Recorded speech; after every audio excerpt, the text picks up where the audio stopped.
நன்னாள்ல நம்ம எல்லாரும் சந்திச்சிருக்கிறோம்.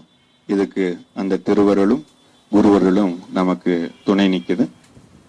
இன்றைய குரு பூர்ணிமா அப்படிங்கிற ஒரு நல்ல நாளை பத்தி உங்களுக்கு நான் சின்ன அளவுல என்னுடைய கருத்துக்களை சொல்ல விரும்புறேன்.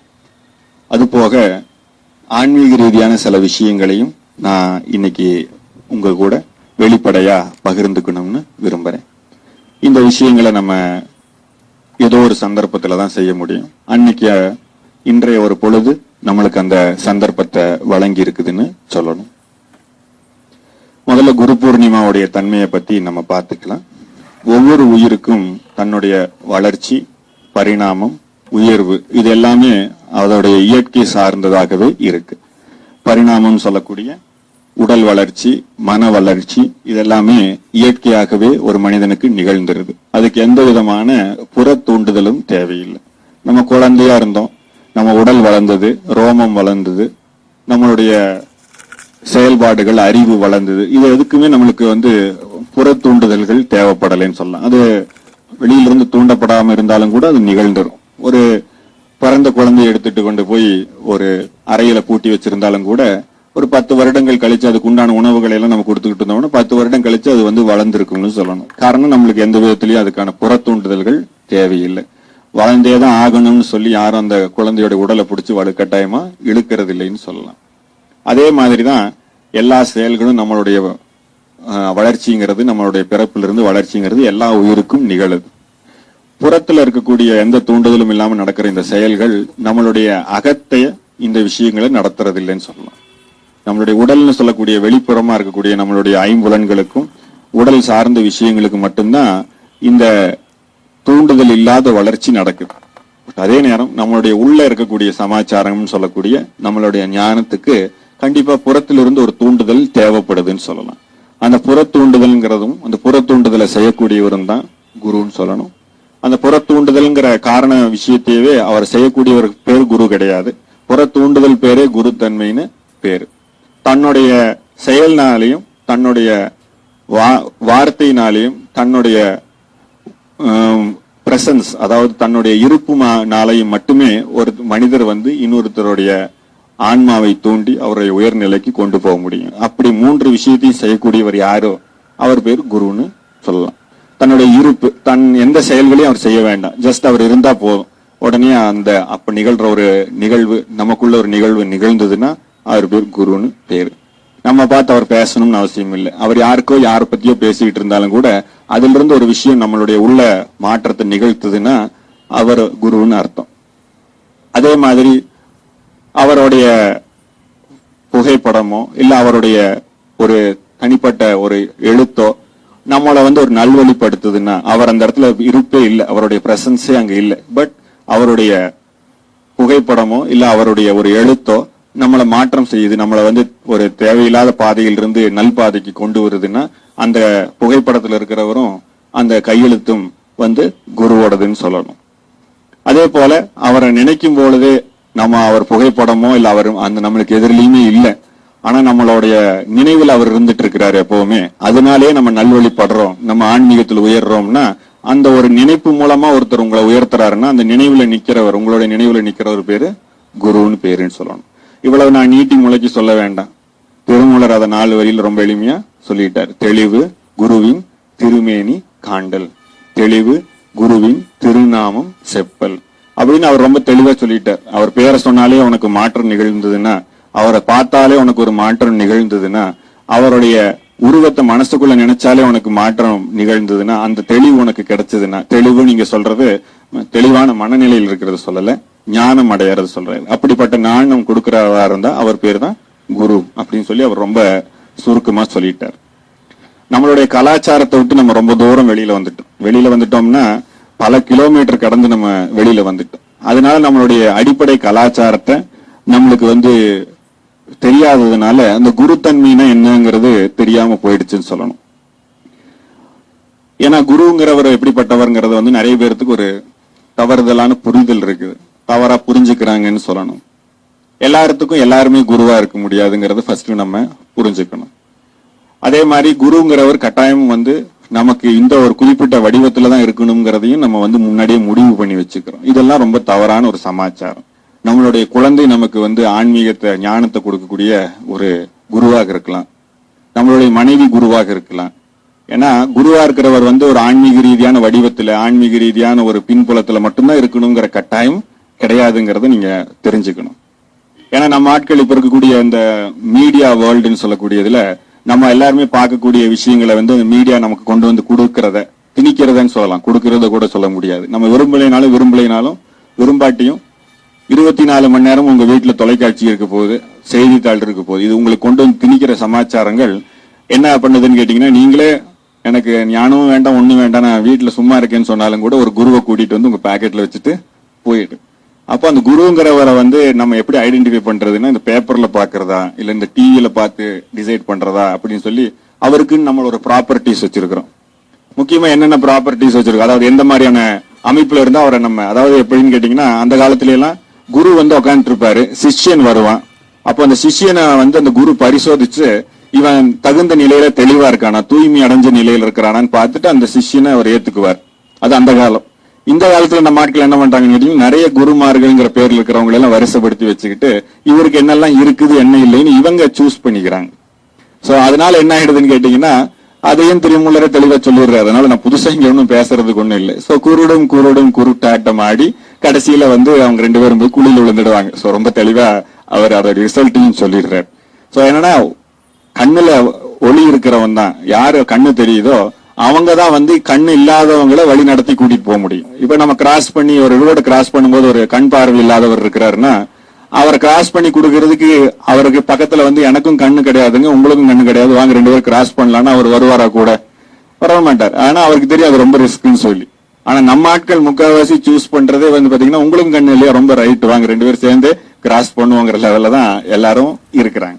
ஒரு ஆடம்பரமான செயல்பாடுகள்ல இருக்கிறவர் அவர் குருவா அப்படிங்கிற இவங்களே ஒரு கன்ஸ்ட்ரெயின்ஸ் வைக்கிறாங்க. அவருக்கு திருமணம் ஆயிருக்க கூடாது, அவருக்கு வந்து குடும்பம் இருக்கக்கூடாது, அவர் காட்டுல வந்து கடுந்தாவும் புரிஞ்சிருக்கணும், அவர் வந்து ஒரு வேளை மட்டும்தான் சாப்பிடணும், அவர் வந்து நடந்தே எல்லா இடத்துக்கும் போகணும். இந்த மாதிரி இவங்களே சில குவாலிட்டிஸை வச்சுக்கிட்டு அலையும் போது போலியானவங்களுக்கு என்ன ஆகுதுன்னு கேட்டீங்கன்னா, என்ன குவாலிட்டிஸை மக்கள் எதிர்பார்க்கிறாங்கன்னு இவங்களுக்கும் தெரிஞ்சு போயிடு. இப்ப அந்த குவாலிட்டிஸை இவங்க போலியா ஏற்படுத்திக்கிட்டும் போது அவங்க போலியா தேடுறவங்களும் போலியா ஏற்படுத்திக்கிட்டவங்களும் அங்க இணைஞ்சிடுறாங்கன்னு சொல்லணும். கடைசியில் இதனால சிரமப்படுறது எதுன்னு கேட்டீங்கன்னா, ஞானம் அடையக்கூடிய பாதையில் இருந்து தடம் மாறி போறதும், அந்த ஞான நிலையை நோக்கி நம்ம போகாம நம்மளை இன்னும் இருள் நிலையை நோக்கி நம்ம நம்மளையவே கொண்டு போய்க்கிறது தான் அங்க நிகழுதுன்னு சொல்லணும். அதனால இப்போ ஒரு கொங்கணருடைய கதையை கேள்விப்பட்டிருப்பீங்க, தெரியாதவங்களுக்காக நான் மீண்டும் சொல்றேன். கொங்கணருங்கிறவர் வந்து ஒரு கொங்கண சித்தர்னு நம்ம ஊர்ல சொல்லுவாங்க. ஆக்சுவலா அவருடைய முழுமையான பெயர் கொங்கணநாத்னு சொல்லுவாங்க. ஏன் கொங்கணநாத்னு சொல்றாங்கிறதையும் நான் ஃபர்தரா நான் இன்னைக்கு பேசக்கூடியதுல சொல்றேன். அந்த கொங்கணநாத்ங்கிற கூடிய அந்த சித்தர் வந்து உட்காந்து தவம் பண்றாரு. அவருக்கு ஒரு குரு பரம்பரை எல்லாம் இருக்கு. அவர் உட்காந்து தியானம் எல்லாம் பண்ணி தவம் எல்லாம் பண்ணி காட்டுக்குள்ள உட்காந்து தவம் பண்றாரு. தவம் பண்ணும்போது அதுல தவத்துல உச்ச நிலைக்கு போய் ஒரு சித்தி அடைஞ்சிடுறாரு. சித்தி அடைகிறதுக்கும் ஞானம் அடைகிறதுக்கும் வித்தியாசம் இருக்கு. சித்தி அடைகிறதுனா ஒரு குறிப்பிட்ட சக்தியை ஏற்படுத்திக்கிறது சித்தி. ஞானம்ங்கிறது என்னன்னு கேட்டீங்கன்னா, முழுமையான அந்த இறைநிலையோட ஒன்றின கலந்துடுறது ஞானம்னு சொல்லலாம். அவர் என்ன மாதிரியான ஒரு சித்தி கிடைக்குதுன்னு கேட்டீங்கன்னா, எந்த ஒரு விஷயத்தை அவர் நினைக்கிறாரோ அந்த விஷயம் வந்து கோபமா நினைக்கிறாரோ அந்த விஷயம் அப்படியே தவிடுபொடி ஆயிடுது. டோட்டலா அக்னி தாக்கி அந்த இடமே டோட்டலா இறை, அதாவது அக்னிக்கு இறை ஆயிடுதுன்னு சொல்லலாம். நெருப்போட நெருப்பாயிடும், சாம்பல் ஆயிடும். அப்போ அவர் தவம் பண்ணி முடிச்சிட்டு கண்ணு முழிக்கிறாரு. அப்போ அவர் மேல ஒரு பறவை வந்து எச்சம் போட்டுடுது. அவருக்கு பயங்கர கோபம், இவ்வளவு தூய்மையா உட்காந்து தவம் பண்ணி நம்மளுக்கு இப்படி ஒரு சித்தியா இருந்திருக்கு, இந்நேரத்துல அது வந்து ஒரு எச்சம் போடுது அப்படின்னு சொல்லிட்டு அந்த பறவை இப்படி உத்து பாக்குறாரு. அது அப்படியே கருகிடு. அந்த பறவை உயிரோடு இருக்கிற பறவை அப்படியே அவருடைய அந்த சித்தி பலத்தால கருகிடு. இவருக்கு அவருடைய சித்தி மேல இன்னும் ஒரு கொஞ்சம் நல்ல ஒரு ஆணவம் வந்துடுது. அவருடைய உணவு தேவைக்காக அவர் பிக்ஷை எடுக்கிறதுக்கு ஊருக்குள்ள போறார். இந்த மாதிரி ஆன்மீகத்துல தவம் இருக்கிறவங்க எல்லாம் இந்த மாதிரி ஒரு சம்பிரதாயத்துல பிக்ஷை எடுத்து சாப்பிடுறவங்க இருக்கிறாங்க. பிக்ஷை எடுத்து சாப்பிடுறதுக்காக போறார். இவருக்கு முதல்ல இருக்கிற நிலையை காட்டில இப்ப அவருக்கு சித்தியெல்லாம் வந்தோன்னா அவருக்கு ஒரு ஆணவமும் அவருக்குள்ள உருவாயிடுச்சு. உருவானோன்னு நேரா உள்ள போறார். நேரா உள்ள போய் ஒவ்வொரு ஊருக்குள்ள போய் ஒவ்வொரு தெருவா போறார். போகும்போது ஒரு தெருவுல வெளியில நின்று ஒரு வீட்டுக்கு முன்னாடி நின்று பகவதி பிக்ஷாந்தேகின்னு கேட்கிறாரு. பவதி பிக்ஷாந்தேகின்னு கேட்டோன்னே உள்ள இருந்து யாராவது வந்து சாப்பாடு கொடுப்பாங்க, இதான் நடைமுறை. ஆனா இவர் 3-4 வாட்டி கத்திட்டார், யாருமே வரல. இவருக்கு பயங்கர கோபம் வந்துருச்சு. நார்மலா கோபம் வந்தா இவர் தான் என்ன பண்ணுவாருங்கிறது தான் எல்லாத்துக்கும் தெரியுமே. அவர் என்ன பண்றாரு, வீட்டுக்குள்ள இருக்கக்கூடிய பெண்மணியை வெளியில வரலைன்னா எனக்கு கோபம் வந்துச்சுன்னா நான் என்ன பண்ணுவேன்னு யாருக்கும் தெரியாது அப்படின்னு சொல்லி அவர் வந்து அந்த எந்த ஒரு பெண் உள்ள இருக்காளோ, நமக்கு எந்த பெண் அந்த பிச்சை போடலையோ அந்த பிச்சை போடாத அந்த பெண்மணி இந்த மாதிரி நிலைக்கு வரட்டும்னு சொல்லி அவர் ரொம்ப கோபமா அந்த சித்தியை பிரயோகிக்கிறார். அவ கதவு திறக்கப்படுது. அங்க கதவு திறக்கப்படும் போது அங்க பார்த்தா ஒரு படுத்த படுக்கையா இருக்கிற கணவனுக்கு ஒரு பெண் வந்து சேவகம் பண்ணிட்டு இருக்கா. அந்த சேவகம் பண்ணிட்டு இருக்கிற அந்த பெண் அங்க கதவை திறந்துட்டு அந்த கணவனுக்கு சேவகம் பண்ணிட்டு அந்த கொங்கணரை பார்த்து கேட்கிறாரு, கொக்கென்று நினைத்தாயோ கொங்கணரே அப்படின்னு கேட்கிறாரு. அதாவது அவர் மேல வந்து எச்சம் போட்ட அந்த கொக்கை இவர் கருக்குன மாதிரி நானும் கொக்குன்னு நினைச்சிட்டியா அப்படின்னு அந்த அம்மா கேட்கிறாங்க. இவருக்கு ஒரே பெரிய ஷாக். எப்படிடா இது, நம்ம அங்க நடந்த விஷயம் இந்த அம்மாக்கு தெரியும், இந்த அம்மா நம்மளோட பெரிய ஆளா இருக்கும் போல் இருக்கேன்னு சொல்லி இவர் டோட்டலா அவருடைய அந்த ஆணவத்தை விட்டு சரணடைஞ்சிடுறாரு. சரணடைஞ்சிட்டு கேட்கிறாரு, உங்களுக்கு எப்படி இந்த மாதிரியான விஷயம் கிடைச்சதுன்னு. நான் என்னுடைய கடமையை முழுமையா என்னுடைய குடும்ப வாழ்க்கையில செஞ்சுக்கிட்டு இருக்கிறதுனால எனக்கு எந்த விதமான கர்ம ரீதியான ஒரு தவறும் இல்லாத ஒரு முழுமையான ஆன்மீக வாழ்க்கை தான் வாழ்ந்துகிட்டு இருக்கேன். அதனால இதெல்லாம் சாதாரணம் தான், உன்ன மாதிரி நான் போய் கடுமையான தவம் இருக்கணும்னு அவசியம் இல்லைன்னு அந்த அம்மா சொல்றாங்க. அப்போ கேட்கிற, அப்போ உங்களுக்கு இதெல்லாம் கத்து கொடுத்தது யாரு அப்படின்னு. அந்த அம்மா சொல்றாங்க, பக்கத்து ஊர்ல ஒருத்தர் இருக்கிறாரு, அவர் ஊர்ல போய் அந்த பேரை சொன்னீங்கனாலே தெரியும். அவருடைய பேரை காதுல வாங்கிட்டு அவர் பக்கத்து ஊர்ல போய் அவர் எங்கன்னு கேட்கிறாரு. அவர் பேரை கேட்டோன்னு இவர் எதுக்கு அவரை தேடுறாருன்னு எல்லாரும் இவரை மேலையும் கீழையும் பார்த்துட்டு, சரி இருந்தாலும் அவர் கேட்கிறாருன்னு சொல்லி அவர் இருக்கிற ஏரியாவுக்கு அனுப்புறாங்க. அங்க பார்த்தா அவர் யாருன்னு கேட்டீங்கன்னா, இறைச்சி எல்லாம் வெட்டி மாமிசம் எல்லாம் வெட்டி அவர் வந்து எல்லாத்துக்கும் விற்கிறவர். ஒரு மாமிச கடைக்காரர் வந்து இதெல்லாம் செஞ்சுக்கிட்டு இருக்கிறாரு. இவர் வந்து கொங்கணர் போய் இவர் தான் அவருன்னு சொன்னோன்னு இவர் வந்து நேரா போய் பாக்குறாரு. பார்க்கும்போது கேட்கிறாரு, கொக்கு அப்புறம் அந்த அம்மா அப்புறம் நானா அப்படின்னு கேட்கிறாரு அவர். சோ இவருக்கு வந்து என்ன செய்யறதுன்னு தெரியல. காரணம் என்னன்னு கேட்டா, அவங்க வந்து அவங்களுடைய கர்மால முழுமையை ஈடுபட்டு இருக்கும் போது அவங்களுக்கு ஞானம் ஆட்டோமேட்டிக்கா அங்க உதயமாகுதுங்கிறத இந்த கதையோடைய அடிப்படையா சொல்லுவாங்க. எதுக்கு நான் இதை சொல்றேன்னு கேட்டா, ஒரு ஆன்மீக வாழ்க்கைன்னா நம்ம ஆட்கள் வந்து நம்ம என்ன நினைச்சுக்கிறாங்கன்னு கேட்டீங்கன்னா எல்லாத்தையும் விட்டுட்டு போயிடுறது. இன்னும் சில பேர் கூட என்கிட்ட சொல்லுவாங்க, ஸோ இப்ப மட்டும் என்னுடைய ஃபேமிலி என்னுடைய குழந்தைகள்லாம் இல்லைன்னா நான் உங்க கூடயே வந்துருவேன்பாங்க என்கிட்ட. இப்போ நான் எங்க போறது? ஸோ பேசிக்கா என்னன்னு கேட்டீங்கன்னா, அந்த மாதிரி இருந்தா தான் அவங்க வரமாட்டாங்க அப்படிங்கறதெல்லாம் கண்டிஷன்ஸ் எல்லாம் இல்லை. அவங்க இருக்கும்போதே நம்ம நல்ல ஆன்மீகத்துல ஆழமா ஈடுபடலாம், அதுல எந்த ஒரு தடையும் கிடையாது. ஸோ நம்மளுடைய சம்பிரதாயத்துல துறவுங்கிறது எப்படி வந்துச்சு, ஏன் வந்துச்சுங்கிறதையும் நம்ம தெரிஞ்சுக்கிட்டோம்னா இது நம்மளுக்கு புரியும். துறவுங்கிறது ஒரு வழி, அவ்வளவுதானே தவிர அது மட்டுமே வழி கிடையாது. அதாவது துறவுல இருக்கிறவங்க மட்டும்தான் முழுமையான ஒரு சன்னியாசிங்கிறவங்க மட்டும்தான் ஒரு முழுமையான ஞானத்தை அடைவாங்கன்னு சொல்ல முடியாது. அவங்க வந்து ஒரு வழியில இருக்கிறாங்க, அவ்வளவுதான். அதாவது எப்படி இன்னும் சிம்பிளா சொல்ல போனா, நம்மளுடைய பள்ளிகள்ல வந்து வித்தியாசமான பள்ளிகள் இருக்கு இல்லையா. சோ நம்ம மாநில கல்வி படிக்கிறாங்க, அப்புறம் வந்து மாவட்ட கல்வி படிக்கிறாங்க, இந்த மாதிரி வித்தியாசமான கல்வி முறைகள் இருக்கிற மாதிரி. ஆனா எல்லாத்துக்கும் அறிவு வருதா அப்படிங்கறதுதான் அல்டிமேட்டா கடைசியில. சோ எல்லாருமே படிக்கிறாங்க, எல்லாருமே ஸ்கூலுக்கு போறாங்க, கடைசியில எல்லாத்துக்கும் அறிவு வருதாங்கிறதான மேட்டர். அப்போ ஒருத்தருடைய ஒரு இளைஞருடைய டிஷர்ட்ல இருந்த ஒரு வாசகத்தை பார்த்தேன். அவர் ரொம்ப அனுபவப்பட்டு அந்த வாசகத்தை அதுல பிரிண்ட் பண்ணியிருப்பார் போல் இருக்கு. நான் பிறக்கும் போது அறிவுடன் பிறந்தேன், இந்த கல்வி என்னை முட்டாளாக்கியதுன்னு எழுதியிருந்தார் ஆங்கிலத்துல. So I born as intelligent, the education made me fool அப்படின்னு எழுதியிருந்தார். சோ அது சில விஷயங்கள் உண்மைதாங்கிறது சொல்லலாம். அப்ப அந்த மாதிரியான ஒரு காம்பினேஷன் ஆஃப் growth நமக்குள்ள நிகழணும்னா நமக்கு ஒவ்வொரு விதமான பாதைகள் இருக்கு. அதுல துறவுங்கிறது ஒரு பாதை. அதே மாதிரி நம்ம துறவுங்கிறது பாதையில் இல்லைன்னா முழுமையான ஆன்மீக வாழ்க்கையில் இருக்கிறது ஒரு பாதை. இந்த மாதிரி ஒவ்வொரு பாதைகள்ல நம்மளுடைய வாழ்க்கையை கொண்டு போகலாம். நம்மளுடைய சம்பிரதாயம்னு சொல்லக்கூடியது ஆதி சனாதன தர்மம்னு சொல்லக்கூடிய நம்மளுடைய கலாச்சாரம் வந்து துறவை வந்து எப்பொழுதுமே வலியுறுத்தது இல்லை. எப்பவுமே அதை வந்து துறவுதான் கட்டாயம் படுத்துறது இல்லை. நம்மளுடைய கலாச்சாரம் வந்து எப்பவுமே நான் ஏற்கனவே உங்ககிட்ட நிறைய பேர்த்துக்கிட்ட பகிர்ந்திருக்கேன். நம்மளுடைய கலாச்சாரங்கிறது எவ்ரிதிங் இஸ் பாசிபிள்ங்கிற கலாச்சாரம். உங்களுக்கு எல்லாமே இருக்கு, உங்களுக்கு எது வேணுமோ அதெல்லாமே இங்க நான் ப்ரொவைட் பண்றேங்கிறது தான் நம்ம கலாச்சாரம். அப்போ ஒருத்தர் வந்து என்ன செய்யலாம், ஆன்மீக வாழ்க்கையில் இருக்கிறோம்னா பெருசா ஜடாமுடி வச்சுக்கலாம், அவருக்கு இங்க இடம் இருக்கு. டோட்டலா அவர் வந்து தலையை மலிச்சிடலாம், அவருக்கும் இங்க இடம் இருக்கு. ஒருத்தர் விரதம் இருக்கலாம், அவருக்கு இங்க இடம் இருக்கு. அவர் எல்லாத்துக்கும் சாப்பாடு போடலாம், அவருக்கும் அங்க இடம் இருக்கு. அப்ப அதே மாதிரி ஒருத்தர் கல்யாணம் பண்ணிக்கலாம், அவருக்கும் இடம் இருக்கு. ஒருத்தருக்கு துறவுல இருக்கலாம், அவருக்கும் அங்க இடம் இருக்கு. இப்ப இடம் இல்லைங்கிறதுக்கு இங்க பாசிபிலிட்டிஸ் இல்லை. எல்லாத்துக்குமே இங்க அகாமடேஷன்ஸ் இருக்கு. எதுக்கு? ஞானம் அடைகிறதுக்கான வழிகளை கொடுக்கறதுக்கு. அப்ப நம்மளுடைய சனாதன தர்மம் இதுக்கெல்லாம் வந்து ஓப்பனா இருக்குதுன்னு சொல்லலாம். ஆனா நம்ம ஆட்கள் என்ன பண்ணிடுறாங்கன்னு கேட்டீங்கன்னா, ஒரு கன்ஸ்ட்ரக்ஷன்ஸ்குள்ள வந்துட்டாங்க. இது ஒரு லாஸ்ட் ஒரு 600-700 இயர்ஸா தான் இந்த பிரச்சனை. அதுக்கு முன்னாடி எல்லாம் இந்த பிரச்சனை நம்ம ஜீன்ஸ்ல எல்லாம் கூட வந்தது இல்லைன்னு சொல்லணும். நம்மளுடைய கலாச்சாரம் தோன்றின காலகட்டத்தில் ஆதி குருன்னு ஒருத்தர் இருந்தார். அவருக்கு ஆதிநாத்னு பேர். அந்த ஆதிநாத்ங்கிறவர் தான் முழுமையான யோக நிலையில் இருந்தவர்.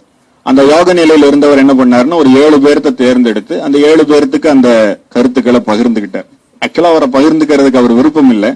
இவங்க தொடர்ந்து கேள்வி கேட்டுக்கிட்டே இருந்தாங்க. நம்ம ஆட்கள் தான் எப்பவுமே ஒருத்தர் சிக்கிட்டா விட மாட்டாங்க இல்லையா, தொடர்ந்து கேள்வி கேட்டுக்கிட்டே இருப்பாங்களே. இவரும் அவங்க கேள்வி கேட்டுக்கிட்டே இருந்தாரு. இவரும் என்னென்னமோ சொல்லி எல்லாம் பார்த்தாரு. அவங்களும் அதையெல்லாம் எடுத்து நோட்ஸ் எல்லாம் போட்டுக்கிட்டாங்க. போட்டுக்கிட்டதுக்கு அப்புறம் எல்லாம் அவங்க கேள்வி மேக்சிமம் கேட்க வேண்டிய கேள்வி எல்லாம் கேட்டாச்சு. இதுக்கு மேல அவங்களுக்கு ஒன்றும் தோணல. அவங்க என்ன சொன்னாங்க, உங்களுக்கு இவ்வளவு நேரம் நீங்க சொன்னது போக ஏதாவது உங்ககிட்ட இருந்ததுன்னா சொல்லுங்கிறாங்க. பத்தல, இன்னும் நம்ம ஆட்களுடைய நேச்சர் அதுதானே. நாங்க கேட்க வேண்டியதெல்லாம் கேட்டோம், பட் உங்களுக்கு ஏதாவது சொல்ல வேண்டியது இருந்தா சொல்லுங்க. அவர் உடனே அந்த ஆதிநாத்ங்கிறவர் வந்து கண்களை மூடி முழுமையா அவங்கள பாக்குறாரு. பார்க்கும்போது அந்த மௌனத்துல வந்து அவங்களுக்கு நிறைய விஷயங்கள் தெரியுது. இவ்வளவு நேரம் பேசுனதை காட்டிலும் மௌனத்துல அவங்களுக்கு நிறைய விஷயங்கள் தெரியுது. அது ஒரு எளிமையான ஒரு கதை கூட சொல்லுவாங்க. ஒரு குரு சிஷ்யனுடைய கதைகள் சொல்லுவாங்க. குரு என்ன பண்ணுவாரு அப்படின்னு கேட்டீங்கன்னா, குரு வந்து கையில ஒரு புனித புத்தகம் வச்சிருக்கிறார். நம்ம ஊர்ல எல்லாம் பாத்தீங்கன்னா ஒரு புனித புத்தகம் இருந்ததுன்னா அதுல நிறைய சமாச்சாரங்கள்லாம் இருக்கும் இல்லையா. அந்த மாதிரி ஒரு குரு வந்து ஒரு கையில புனித புத்தகத்தை வச்சிருக்கிறார். சிஷ்யன் கிட்ட சொல்றாரு, நீ எப்போ நான் இறந்ததுக்கு அப்புறம் நீ எப்போ என்னுடைய ஸ்தானத்துக்கு வருவியோ அப்பதான் இந்த புத்தகத்தை நீ படிக்கணும், அது வரைக்கும் உனக்கு இதுக்கு தகுதி இல்லைங்கிறார். சரி, இவரும் வெயிட் பண்றார். ஆனா அவருக்கு ஒரு நம்ம ஆட்களுக்கு இருக்கக்கூடிய ஒரு கியூரியாசிட்டி இருக்குல்ல, அதுக்குள்ள அப்படி என்னத்தான் இருக்குதுன்னு பார்க்கணும்னு அவருக்கு தோணுது. அப்போ அங்க குரு வந்து அவருடைய கடைசி நிலையில் இருக்கிறார். இவருக்கு அதுக்கு மேலேயும் அடக்க முடியல. சப்போஸ் திடீர்னு அந்த புத்தகம் இவர் போனதுக்கு அப்புறம் ஓபன் பண்ணி அதுல ஏதாவது சந்தேகம் வந்துருச்சுன்னு வச்சுக்கோங்க, அப்புறம் யாருக்கிட்ட போய் கேட்கறது, இவர் வேற போயிட்டாருன்னா அப்படின்னு சொல்லி அவர் இருக்கும் போதே அவருடைய குருவுடைய கட்டளை மீறி அதை ஓபன் பண்ணி பாக்குறாரு. ஓபன் பண்ணி பார்த்தா அந்த புத்தகத்துல எல்லாமே வெறும் பேப்பரா இருக்கு, ஒண்ணுமே இல்லை. அவர் ரொம்ப சிஷ்யன் வழக்கம் போல ரொம்ப டென்ஷன் ஆயிடுறாரு. டென்ஷன் ஆகி என்னங்க இதுல ஒண்ணுமே இல்லை, இதுக்காக தான் டெய்லி இத மறைச்சு வச்சுட்டு என்கிட்ட வந்து இதை பார்க்காதன்னு சொன்னீங்களா அப்படின்ற. அவர் சொல்ல, ராமாம்பா இது வந்துதான் புனித புத்தகம், இதை வச்சுதான் நான் டெய்லி கும்பிடுவேங்கிறார். அப்போ அந்த சிஷ்யம் கேட்கிற, இதை வச்சு நீங்க என்ன கும்பிடுறீங்க, இதுல என்ன சமாச்சாரம் இருக்குங்கிறார். சொல்றாரு, ஒரு புனித புத்தகம்னு சொல்லிட்டு நீ வந்து இதுல இருக்கக்கூடிய எல்லா விஷயங்களையும் நீ எழுதுறேன்னு வச்சுக்கோ, ஏதாவது ஒரு வாசகங்கள் இதுல இருக்கு, எல்லா விஷயங்களும் இருக்குதுன்னா அதுக்கு ஒரு எல்லை இருக்கு. பட் இதுல காலியான பேப்பர் இருக்கு, இதுக்கு எல்லையே கிடையாது, எது வேணாலும் இதுல நிரப்பலாம். இதுக்கு வந்து எந்த விஷயங்களும் இல்லை. இறைவன் வந்து எப்பவுமே இந்த மாதிரியான முழுமையான நிலையில தான் இருக்கானே தவிர ஒரு குறிப்பிட்ட வார்த்தை வடிவத்திலேயோ ஒரு எல்லையிலேயோ கிடையாதுன்னு அவங்கிட்ட சொல்றாரு. அப்படின்னு சொல்லிட்டு அவருடைய உடல் அவர் உதுத்துறாரு. இவங்கிட்ட அந்த புத்தகம் வந்துருது. அப்புறம் வழக்கம் போல அந்த புத்தகம் பயணிக்குதுன்னு சொல்லுவாங்க. அதே மாதிரிதான் வந்து பாத்தீங்கன்னா நம்ம அந்த ஆதிநாத்ங்கிறவர் என்ன பண்றாருன்னா, அந்த 7 பேர்த்துக்கு என்னென்னமோ எல்லாம் சொல்லி பாக்குறாரு. இவங்க எல்லாத்தையும் நோட்ஸ் எடுத்தது வரைக்கும் கடைசியில் என்ன பண்றாருன்னு கேட்டீங்கன்னா, மௌனத்தை வந்து அவங்களுக்கு கத்துக் கொடுக்குறாரு. அந்த மௌனம் அங்க கற்றுக் கொடுக்கப்படும் பொழுது அங்கிருந்து ஞானம் பிறக்குது. நம்மளுடைய ஆதி சனாதன தர்மம்ங்கிறது அப்படிதான் தோன்றுச்சுன்னு சொல்லணும். அப்ப அந்த 7 பேர் என்ன பண்ணாங்க அப்படின்னு கேட்டீங்கன்னா, அவங்க எப்படி இருந்தாங்க, அவங்க எல்லாம் குடும்பத்தை விட்டுட்டு போயிட்டாங்கன்னா, அந்த 7 பேர்த்துக்கும் கணவன் மனைவியா இருந்தாங்க, குழந்தைகள் இருந்தது, அவங்க சந்தோஷமா வாழ்ந்துகிட்டு இருந்தாங்க. அப்ப அந்த ஆதிநாத்திலிருந்து வந்தக்கூடிய பரம்பரைகளை தான் நாத சம்பிரதாயம்னு சொல்லுவாங்க. அந்த நாத சம்பிரதாயத்தில் இருக்கிறவங்க வந்து பாத்தீங்கன்னா தங்களை அதிகமா வெளிப்படுத்திக்காம இயல்பான நிலையிலிருந்து ஆன்மீகத்தை பரப்புறதுக்கு உலகம் முழுவதும் இருப்பாங்க. இந்த ஆதிநாதன் இருந்தவர் வந்து நம்மளுடைய இந்தியாவுடைய வடக்கு பகுதியில் இருந்தாருன்னு சொல்லணும். அந்த ஆதிநாத்தோடைய தோன்றிய வழிகளில் இருந்தவங்க நிறைய பேர் எல்லா இடங்கள்லயும் போனாங்க. அவங்க வந்து உலகம் ஃபுல்லா பரவி இருந்தாங்கன்னு சொல்லணும். இந்தியாவில மட்டும் இல்லாம உலகத்துல மூலமா பரவி இருந்தாங்க. அதுக்கு அந்த நாத சம்பிரதாயம், நாத சம்பிரதாயத்தில் இருக்கிறதுல வந்து பாத்தீங்கன்னா ஆண் பெண் இருபாலர்களும் இருந்தாங்க. அவங்களுடைய நாதர்கள்னு சொல்லக்கூடியது வந்து ஆண்களாகவும் நாதிகள்னு சொல்லக்கூடிய பெண்களாகவும் அவங்க வந்து அந்த பரம்பரைகளை விஸ்தாரம் பண்ணாங்க. நம்ம சப்த ரிஷிகள் எல்லாம் சொல்றோம் இல்லையா, இவங்கெல்லாம் அந்த நாத சம்பிரதாயத்துல வந்தவங்க தான். அவங்க வந்து பார்த்தா ஒரு சிவ அடையாளத்தோட இருப்பாங்க. பட் ஆக்சுவலா அவங்க வந்து அந்த மாதிரியான சிவ வழிபாடு செய்யறவங்க இல்ல. அவங்க அந்த ஆதிநாத்னு சொல்லக்கூடிய அவங்களுடைய குருவை வந்து வழிபடுறவங்க. ஆதிநாத்துக்கு அப்புறம் சத்யநாத்னு ஒருத்தர் இருந்தாரு, அதுக்கப்புறம் வந்து ஏகநாத்னு ஒருத்தர் இருந்தாரு, அப்புறம் கோரக்நாத்னு இருந்தாரு. அந்த பரம்பரைகள் வந்து அப்படியே பிரிவுபட்டு வருது. அப்படி வந்தவங்கள்ல இருக்கிறவங்க எல்லாம் வந்து பாத்தீங்கன்னா ஒவ்வொரு இடத்துல சமாதி ஆனாங்க. அப்படி சமாதியானா அவங்களுடைய சமாதி இடத்துக்கு மேல ஒரு லிங்கம் வைப்பாங்க. அதுல முக்கியமான ஒரு 12 நாத சம்பிரதாயத்தில் இருந்த குருமார்கள் 12 இடங்கள்ல சமாதி ஆனாங்க. அந்த 12 இடங்கள்ல சமாதி ஆனவங்களுடைய சமாதி மேல வைக்கிறப்பட்ட அந்த லிங்கத்துக்கு தான் ஜோதிர் லிங்கம்னு பேரு. ஜோதிர் லிங்கம் நல்லா நீங்க கேள்விப்பட்டிருப்பீங்க. அப்போ காசியில இருந்து முக்தி அடைஞ்ச அந்த நாத சம்பிரதாயத்தில் இருந்தவர் முக்தி அடைஞ்சவர் பேரு விஸ்வநாத்னு பேர். அதனால அங்க காசி விஸ்வநாதர்னு அந்த சிவனுக்கு அங்க பேர் வந்திருக்கு. அதே மாதிரி உங்களுக்கு சோமநாத் கேள்விப்பட்டிருப்பீங்க. அதே மாதிரி நீங்க ராமேஸ்வரத்துல போனீங்கன்னா அங்க ராமநாத்னு அவருக்கு பேரு. இதெல்லாம் ஒவ்வொரு நாத சம்பிரதாயத்தில் இருந்தவங்க அங்க சமாதி அடைஞ்சது. அவங்களுக்கு எல்லா விதமான அமைப்புகளும் இருக்கும். எந்த விதமான நம்மளுடைய வாழ்க்கையில என்னெல்லாம் செய்யறாங்களோ அதெல்லாம் அவங்களும் செய்வாங்க. உதாரணமா ரமண மகரிஷியோடைய ஒரு வாழ்க்கை சம்பவத்துல கூட ஒரு வித்தியாசம் சொல்லலாம். ஒருத்தர் வந்து ரமண மகரிஷியை காலையில இருந்து உட்காந்து பார்த்துக்கிட்டே இருந்தார். ஈவினிங் வரைக்கும் பார்த்தார். பார்த்துட்டு அவர்கிட்ட சொன்னாரு, எனக்கு ஒரு சந்தேகம் அப்படின்னாரு. காலையில இருந்து ஈவினிங் வரைக்கும் பேசாம இருந்த ஒருத்தர் சந்தேகம் கேட்கிறாரு அப்படின்னு சொல்லிட்டு, சொல்லுங்க என்ன விஷயம் அப்படின்னாரு ரமண மகரிஷி. எங்களை மாதிரியே தான் சாப்பிடுறீங்க, எங்களை மாதிரியே தான் உட்காந்துட்டு இருக்கீங்க, எங்களை மாதிரியே தான் பேசுறீங்க, உங்களுக்கு மட்டும் எப்படி ஞானம் அடைஞ்சுட்டாருங்கன்னு எல்லாரும் சொல்றாங்களே, இது எப்படி அப்படின்னு கேட்டேன். அவர் சொன்னார், எனக்கும் தெரியலப்பா, எல்லாரும் தான் சொல்லிட்டு இருக்காங்க, எனக்கும் அதை பத்தி எந்த டீட்டெயில்ஸும் தெரியலன்னு சொல்றாரு. அப்புறம் அவர் வந்து காலையிலையும் மாலையும் 2 வேளையும் அங்க திருவண்ணாமலையில் இருக்க அந்த மலை மேல, அருணாச்சல மலை மேல சும்மா அப்படியே ஒரு வாக்கிங் மாதிரி போயிட்டு வருவார். அப்ப அவர் வாக்கிங் மாதிரி போனாரு. அவர் கூட இன்னும் 4-5 பேர் வந்தாங்க. வந்த உடனே அவங்க வந்து